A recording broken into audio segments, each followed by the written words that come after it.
Have you ever noticed how much pressure there is to just believe, to accept things as they're handed to you, to push past your doubts, to stay comfortable, even when something doesn't quite add up? And at the same time, we're told to tough it out on our own, to power through struggle, to take care of ourselves first, while the people around us are quietly falling through the cracks. Welcome to Mythologizing the Bible, where we'll be taking a look at 3 readings from the Christian Bible through the lens of sacred myth. As we reflect on the readings for the second Sunday of Easter, we'll explore what it actually means to live with integrity, questioning what doesn't make sense, growing through what challenges us, and showing up for each other in ways that go beyond words. In this episode, we're asking an honest question. What if the path to a meaningful life isn't about certainty or comfort at all, but about having the courage to question, the strength to endure, and the willingness to take responsibility for one another? So grab a comfy seat, a glass of your favorite beverage, and let's look at some ancient stories together in this edition of Mythologizing the Bible, where we'll be exploring the readings for the second Sunday of Easter, Cycle A of the Roman Catholic Lectionary. In this series, we're exploring readings from the Bible through the lens of sacred myth, looking for interpretations and lessons that don't require belief in the supernatural. These texts were written by pre-scientific people, shaped by their own cultures, needs, and agendas, not as history books or scientific manuals, but as meaning-making stories for their communities. And just like believers approach these writings through the lens of faith, I approach them through a more humanistic lens, one grounded in the idea that certain foundational values helped humans evolve and flourish. Now, you might agree with the lessons I find, or you might find something completely different. That's the beauty of treating these writings as sacred myth.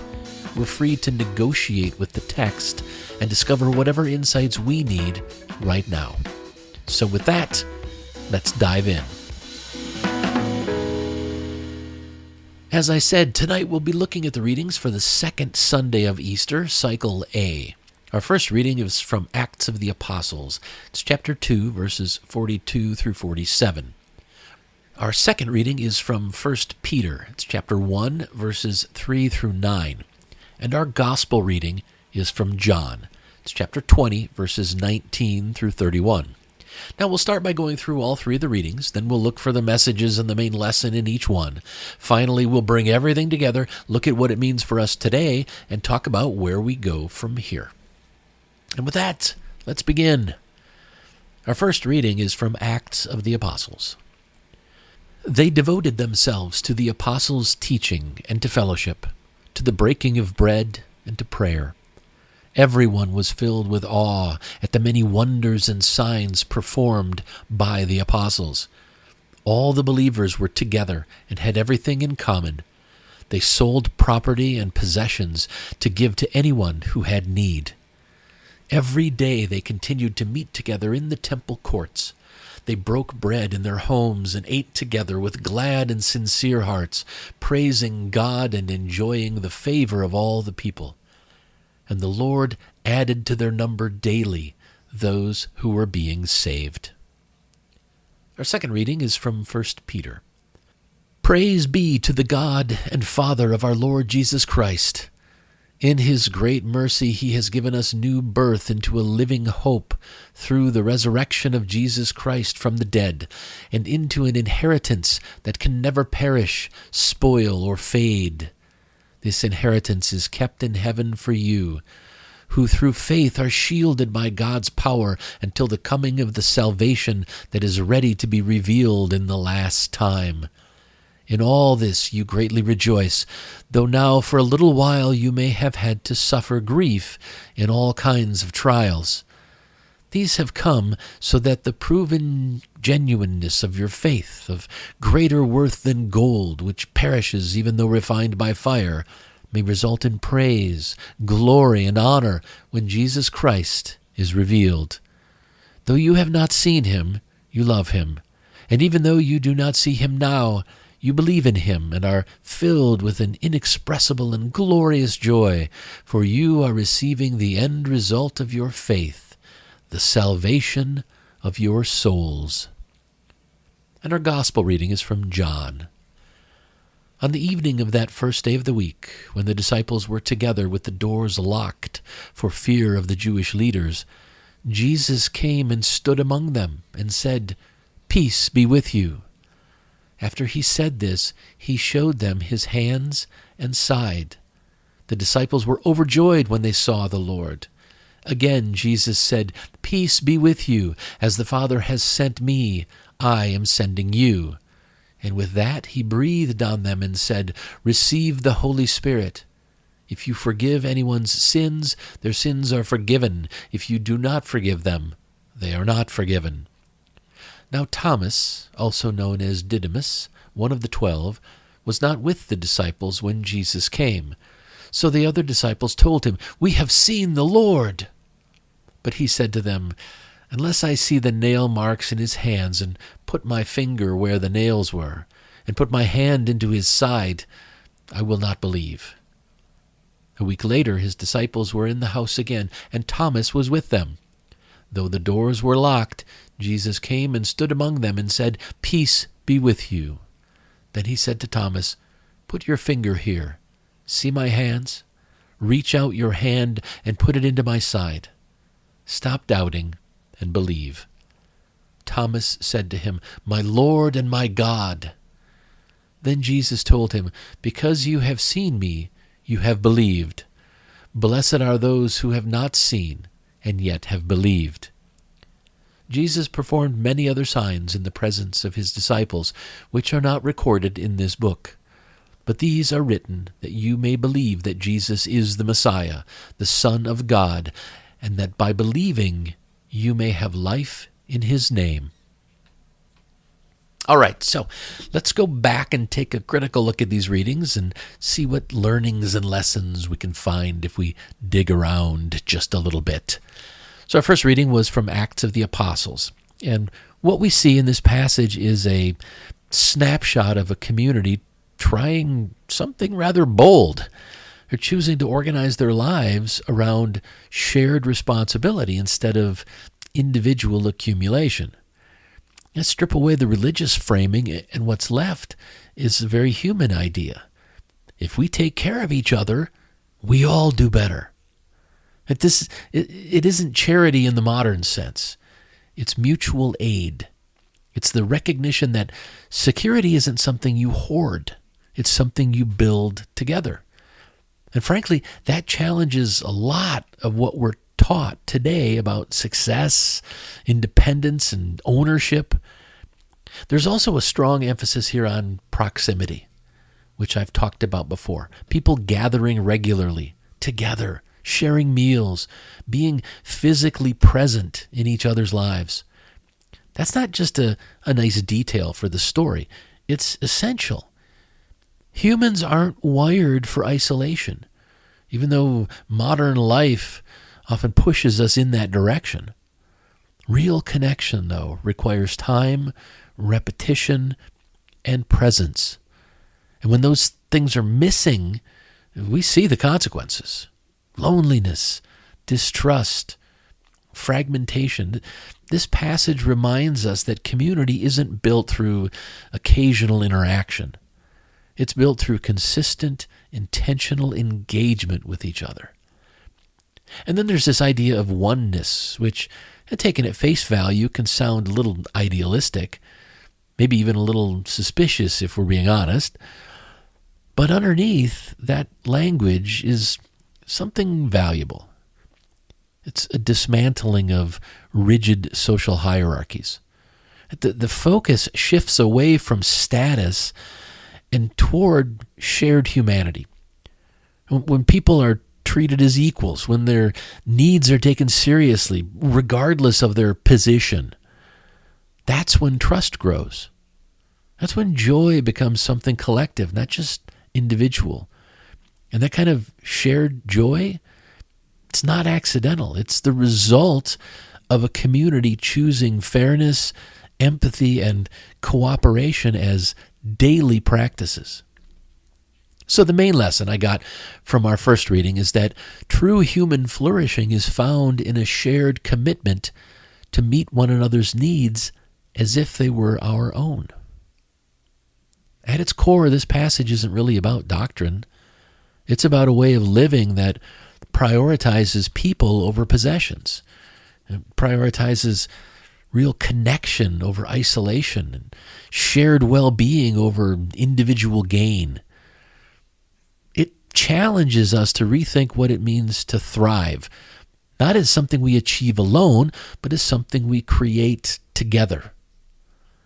True human flourishing is found in a shared commitment to meet one another's needs as if they were our own. Our second reading was from 1 Peter, and this passage leans heavily on the idea of hope, but not the passive, fingers crossed kind of way. What stands out here is something a lot more active. It's a decision to keep moving forward, to keep building, even when life doesn't cooperate. From a human perspective, hope isn't something we're given, certainly not given from above. Hope is something we practice.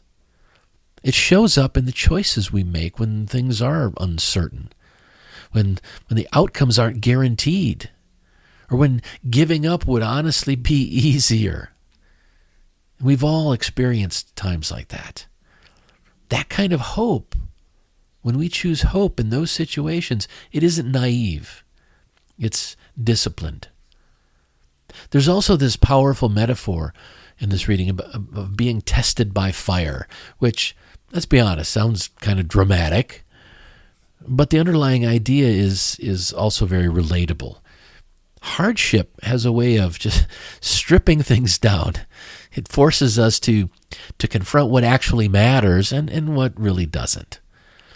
And while suffering itself isn't inherently noble, certainly not desirable, what we do with it, what we do with our suffering, can be truly transformative.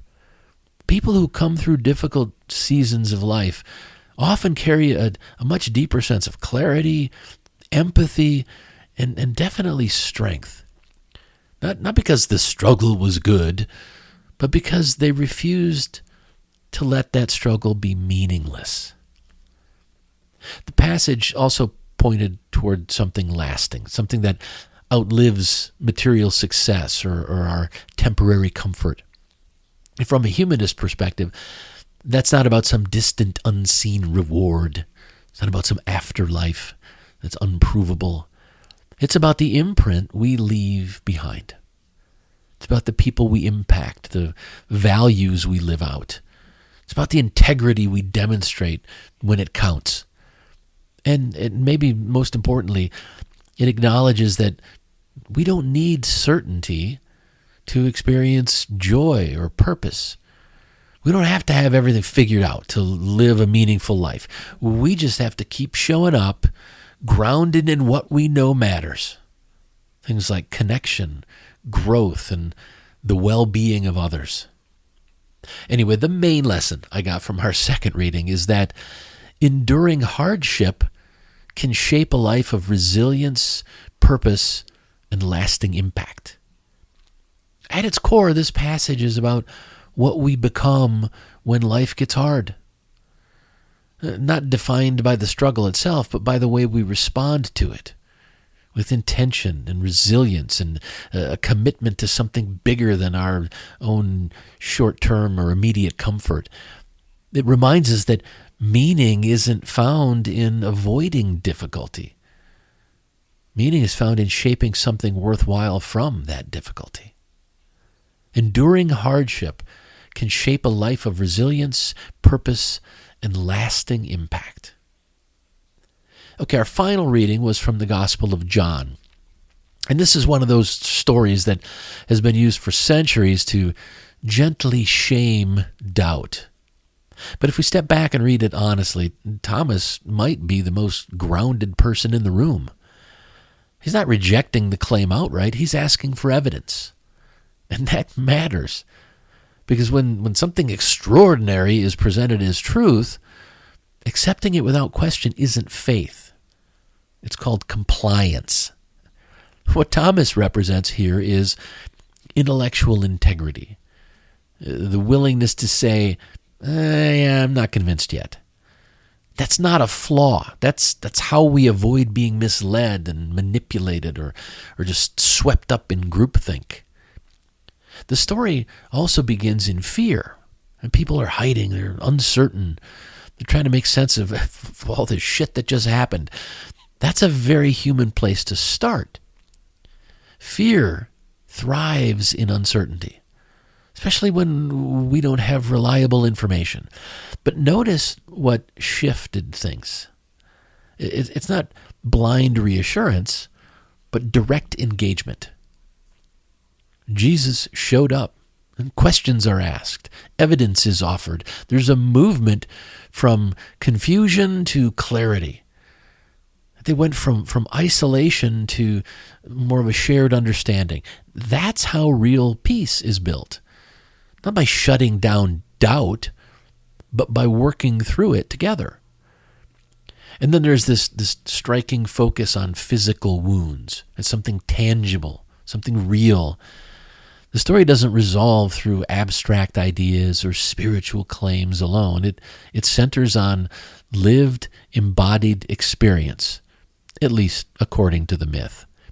But that's important, because truth, in any meaningful sense, truth has to connect to reality. Truth has to be testable, observable, or at the very least, it's got to be grounded in some shared human experience. And when the story closes by emphasizing that these things were written down so others might believe, it points to something else that we rely on today. Documentation, shared knowledge, and collective learning. Not perfect, but far better than unchallenged authority. So the main lesson I got from our gospel reading is that integrity requires the courage to question and seek evidence. At its best, this story isn't about condemning doubt. It's about the process of moving from uncertainty to understanding through honest inquiry. It reminds us that questioning is not the enemy of truth. Questioning is the pathway to truth. When we value evidence, when we remain open to investigation, when we stay grounded in reality, we build a more trustworthy and humane way of understanding the world. Integrity requires the courage to question and seek evidence. All right, let's review the lessons we've talked about so far. In our first reading from Acts of the Apostles, the main lesson I came away with was true human flourishing is found in a shared commitment to meet one another's needs as if they were our own. In our second reading from 1 Peter, the main lesson I got was enduring hardship can shape a life of resilience, purpose, and lasting impact. And finally, the main lesson I got from our gospel reading was integrity requires the courage to question and seek evidence. If you step back and look at these three readings together, what emerges isn't a call to belief. It's a roadmap for how to live well as human beings. It starts with the courage to question, to not just accept what we're told, but to actually look for what's real and true. Then it moves through the reality that life is going to push back on us, that struggle is unavoidable. But instead of breaking us, it can sharpen us, clarify us, and deepen who we are. And ultimately, all of that, our curiosity, our resilience, all of that finds its purpose in how we show up for each other. Because a life built on truth and tested through experience means very little if it ends in isolation. It's meant to lead somewhere, to connection, to shared responsibility, to making sure that no one has to carry the weight of being human alone. So let's step back and take another look at these readings overall. See if we can figure out what these lessons really mean to us in our daily lives. To do this, I will try to answer two questions. So what? And now what? Okay, so what? Why should we care about any of this? Well, we should care about this because we are more connected than ever and more isolated than ever. And I don't think that's by accident. The way we've structured modern life pushes independence to the point of disconnection, and it's not working. People are lonely. They're struggling. They're falling through the cracks while systems tell them to figure it out. The idea of actually showing up for each other, sharing resources, time, and responsibility, that isn't idealistic. It's practical. Community isn't a bonus feature of life. Community is how we survive. We should care about this because truth itself feels unstable right now. Everyone has a version of reality, and too many people are willing to accept whatever fits their worldview without questioning it. That's dangerous. The willingness to pause, ask questions, and demand evidence, that isn't cynicism. That's responsibility. If we don't value truth enough to challenge what we hear, then we become very easy to manipulate. And when that happens at scale, entire societies start to fracture. This is important because suffering is inevitable. But what we do with it is not. Right now, it's easy to fall into despair or to build an identity around being wronged. I'm the victim. But that doesn't move anything forward. The real work is taking those hard moments, no matter how many and no matter how hard they are, taking them and using them to sharpen who you are, using them to become more thoughtful, more grounded, more capable of handling whatever comes next. That's how people grow. That's how communities get stronger. We should care about all of this because there's a massive gap between what people say they value and how they actually live their lives. It's easy to claim that life matters. It's much harder to invest in the systems, relationships, and shared responsibility that actually support life. Real ethics require presence. They require action. They require us to step into the messiness of real human needs and do something about it, not just pontificate about it. At the end of the day, this isn't about religion. It's about whether we're willing to live in a way that actually works for ourselves and for each other. Because right now, too often, we're not. And the last question I try to answer is, now what? What are we supposed to do? Well, we've covered a lot today about truth, resilience, and what it actually means to show up for each other. But none of that matters if it stays abstract. These ideas only come to life when they start shaping our decisions, especially the comfortable ones we tend to avoid. So with that in mind, here's your question for the week. What is one inconvenient truth I'm currently doubting, and how would accepting it change the way I show up for my community tomorrow? Now, this question matters because growth doesn't usually come from the things we already agree with. It comes from the things we resist. There's almost always something we're avoiding because it challenges our habits, our comfort, or the way we see ourselves or the world. And maybe it's recognizing that someone around you needs more support than you've been willing to give. Maybe it's admitting that a belief you've held doesn't hold up under scrutiny. Or maybe it's realizing that staying quiet or disengaged is part of the problem. When I was working as a supervisor on the factory floor, I got a first-hand look at how different workplaces handled the relationship between management and the union. And honestly, it shaped how I saw people for a long time. In one factory in Flint, the union wasn't especially loud, but they carried a lot of influence. So management mostly tried to work around them to avoid conflict. In another plant across town, the union was very loud and extremely confrontational. And management basically tuned him out, didn't listen to him, just ignored their demands. In both cases, there was this underlying assumption. The union was the other side. Not partners, not collaborators. They were the opposition. They were the enemy. Then I spent some time working at a plant up in Saginaw, and everything shifted. There, management and union leadership actually worked together. Not perfectly. There were still disagreements, but there seemed to be mutual respect. They even had a nickname for folks from Flint. They called us Flintstones because the adversarial mindset felt outdated and frankly unproductive. That experience forced me to confront something I hadn't really questioned before. Maybe the problem wasn't the union. Maybe it was the way we were thinking about our relationship with each other. Now, that shift really hit home later when I moved into a corporate role.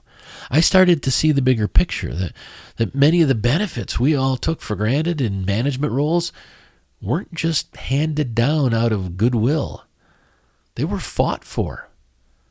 The 40-hour work week, paid vacation, health care, those didn't just come from the generosity of the people at the top. They came from organized workers pushing back and demanding fairness. And yeah, unions sometimes have to represent difficult employees. That's part of the job. But that's not the whole story. The bigger truth is that they serve as a counterbalance to concentrated corporate power. Looking back, I had to face an inconvenient truth. I had accepted a narrative about us versus them without really examining it. And once I did, it changed how I showed up. Not just in how I thought about unions, but in how I think about fairness, cooperation, and shared responsibility more broadly. It's a good reminder that sometimes the biggest shifts in our thinking and our impact start when we're willing to question the assumptions we didn't even realize we were carrying. When you face that truth head on, it doesn't just change what you think. It changes what you do. And that's where the real impact is. It can shift how you listen, how you contribute, how you take responsibility, and how you support others in practical, visible ways. One honest adjustment today can ripple outward into stronger relationships, better decisions, and a more connected, responsive community tomorrow. So spend some time with our question this week. What is one inconvenient truth I am currently doubting, and how would accepting it change the way I show up for my community tomorrow? Well, before I wrap things up, I'd like to leave you with one more thought. American writer and civil rights activist James Baldwin once said something that brings all of this into very sharp focus. Not everything that is faced can be changed, but nothing can be changed until it is faced. This is a quote that I've shared before, but it hits right at the tension we've been talking about, because the hardest part of growth, personally or collectively, the hardest part of growth isn't fixing things. The hardest part is facing them. That's where most of us hesitate. We avoid the uncomfortable truth. We soften it. We rationalize it. Or we just pretend it's not there. But Baldwin is clear. Nothing moves forward until we're willing to look directly at what's real. It's exactly what we saw earlier, the willingness to question, to examine, to not just accept what's easy. That's where clarity begins. But clarity alone isn't enough. Once you see something clearly, you can't unsee it. And that's where resilience comes in. Because facing reality, well, it often means sitting with discomfort or uncertainty or even the realization that something needs to change inside of us. Not everything we face will be fixable overnight.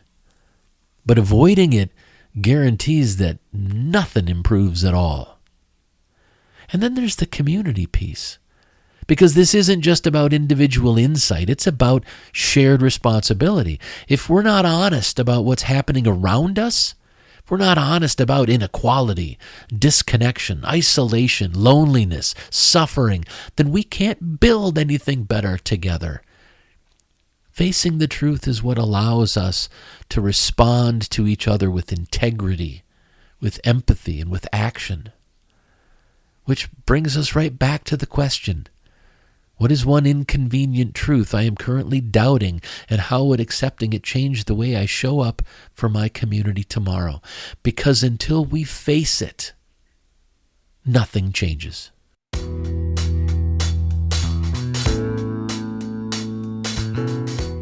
All right, we've come to the end of this episode. Thanks for joining me. I'll be back again next week, but in the meantime, I encourage you to engage with our question for the week and pay attention to the important lessons you come across, wherever you find them. You'll create a more purposeful and joyful life, and you'll start to feel more connected to the world and the people around you.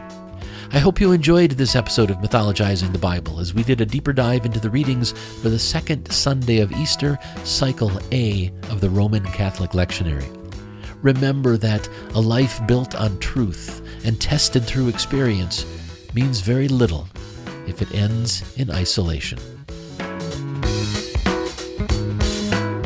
The Bible readings used for this episode are from the Holy Bible New International Version, NIV, copyright 1973, 1978, 1984, 2011, by Biblica Inc., used by permission, all rights reserved, worldwide.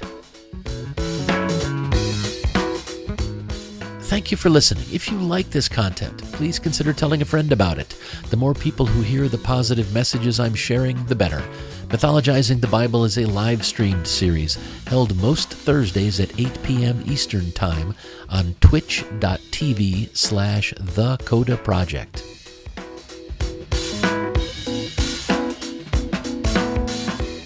To learn more, to subscribe to my mailing list, and to keep up on everything I'm doing with the Coda Project, please visit thecodaproject.com.